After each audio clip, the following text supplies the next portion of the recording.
Hello everyone, my name's Matt Johnston and welcome to the Wednesday Interesting Times, which is a little bit of a witty look at UK politics. It's Halloween tomorrow, a day that brings spooks, chills and fear, otherwise known as Hallows Eve.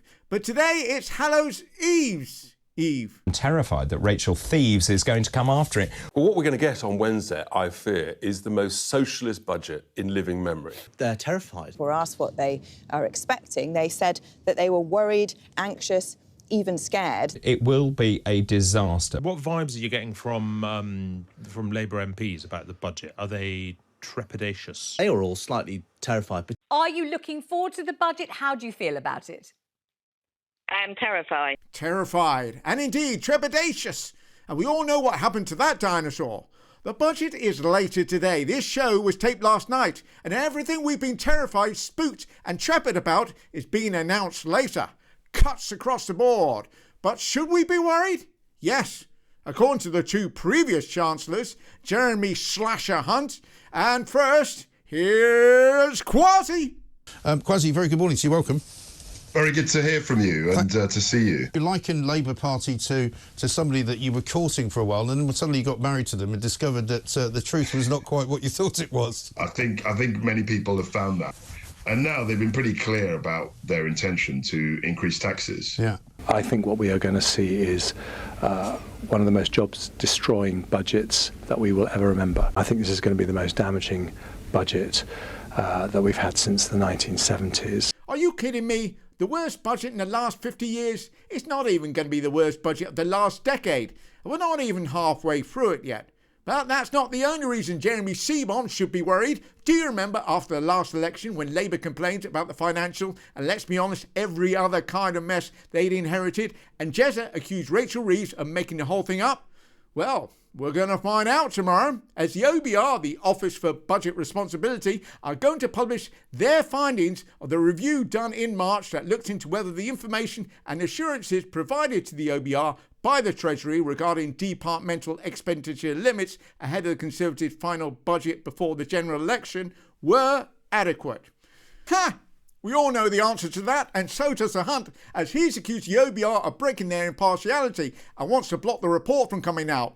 This isn't fair, bringing facts into things. Can't we just go back to line? I'll be honest, it's been 14 years and we're kind of used to it by now. Impartiality is, of course, a noble sentiment.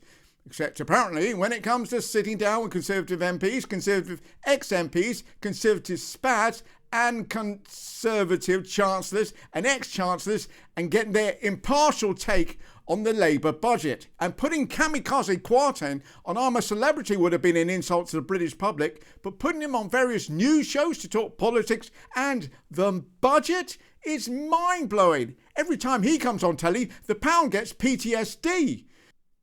And yes, Starmer's popularity has tanked, but have people forgotten Partygate, proroguing Parliament, PPI fast lanes, Liz Truss's 49-day car crash, Sunak's taking money from poor and non-Conservative voting constituencies, and others, lots and lots of others.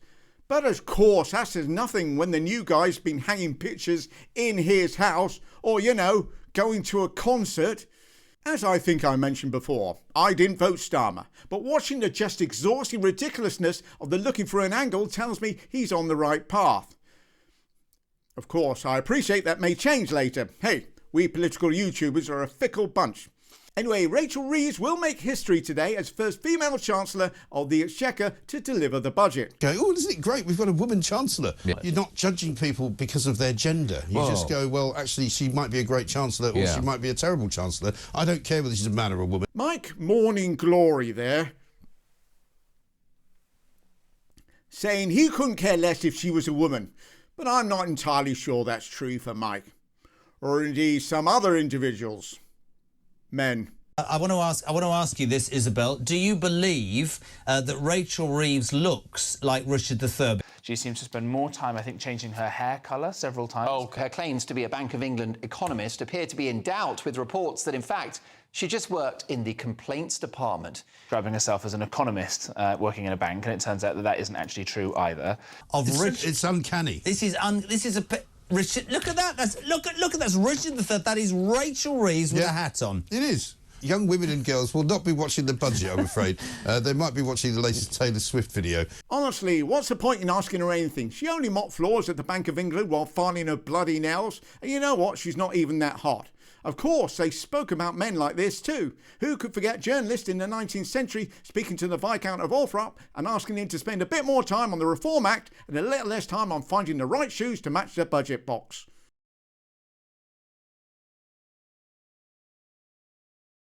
Has anyone actually bothered to ask the experts?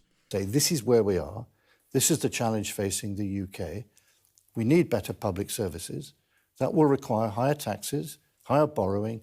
Rachel Reeves is really right to actually look at the way the previous government had been measuring debt, and has been right to come to the conclusion that actually that this needs to change. It was creating a problem for the way that the government was running its finances. So it is something that makes economic sense, and I suspect most economists will back it. So, put simply, this budget will raise taxes for all those that don't get a payslip to help with things like getting NHS waiting times down by making available an extra 40,000 hospital appointments a week. And Rachel Reeves is going to change the fiscal rules, the rules that are laid out between income and expenditure, to increase borrowing by about £50 billion, but only to fund things like building projects and thereby increase growth.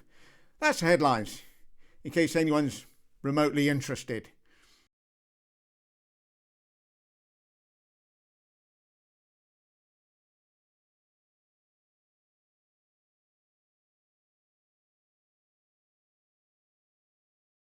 Thank you everyone for watching, and if you've enjoyed the video, please do subscribe and definitely hit all the notifications button, because you don't want to miss another. I'm doing 4 videos a week at the moment. It's exhausting, but it's great fun. So please do watch and take care, and I'll see you after the budget on Friday. Bye bye.